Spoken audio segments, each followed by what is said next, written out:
মধ্যপ্রাচ্যে Iran Israel উত্তেজনা এখন শুধু রাজনৈতিক অঙ্গনেই সীমাবদ্ধ নেই, এর প্রভাব পড়েছে বিশ্ব ক্রীড়াঙ্গনেও। মেসি, রোনালদো থেকে শুরু করে কার রেসার হ্যামিল্টন, সবার মধ্যেই অনিশ্চয়তার ছায়া।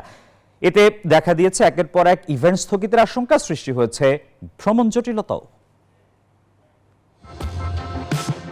মধ্যপ্রাচ্যে ইরান ইসরায়েল সংঘাতের প্রভাব পড়েছে বিশ্ব ক্রীড়াঙ্গনে। মার্চের শেষে কাতারে হওয়ার কথা ছিল বহুল প্রতীক্ষিত ফিনালিসিমা। ম্যাচটি হলে লিওনেল মেসির সামনে থাকতো আরেকটি আন্তর্জাতিক শিরোপার সুযোগ, কিন্তু কাতার অনির্দিষ্টকালের জন্য সব ফুটবল ম্যাচ স্থগিত করায় স্পেন আর্জেন্টিনা ম্যাচ এখন অনিশ্চিত। এদিকে 31 মার্চ কাতারের বিপক্ষে আর্জেন্টিনার প্রীতি ম্যাচও ঝুলে রয়েছে। এশিয়ান চ্যাম্পিয়ন্স লিগে সূচি বদলে যাওয়ায় চাপে পড়েছে আল নাসের, ফলে ক্রিস্টিয়ানো রোনালদোর দলীয় সূচিও এলোমেলো। দুবাই আলোচিত ম্যাচ নিয়েও রয়েছে শঙ্কা। যুক্তরাষ্ট্রের এক নম্বর জিম চেইন গোল্ড জিম এখন আবারও বাংলাদেশে। বসুন্ধরা আবাসিক এলাকা ও বসুন্ধরা সিটি শপিং মলে। টেনিসে দেখা দিয়েছে ভ্রমণ জটিলতা। দুবাই টুর্নামেন্ট শেষে কয়েকজন খেলোয়াড় এখনও ফিরতে পারেনি নিজ দেশে।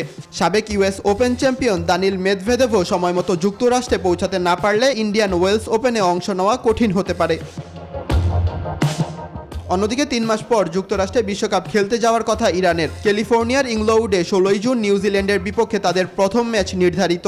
তবে অংশগ্রহণ নিয়েই দেখা দিয়েছে সংশয়। এদিকে সংঘাত শুধু রাজনৈতিক উত্তেজনাই নয়, বিশ্ব ক্রীড়ার ভবিষ্যৎ সূচি, ভ্রমণ ও নিরাপত্তা পরিকল্পনাকেও ফেলেছে গভীর অনিশ্চয়তায়। এখন পরিস্থিতি ঠিক করে দেবে মেসি, রোনালদো পরবর্তী গন্তব্য। মাহাদি হাসান, নিউজ 24।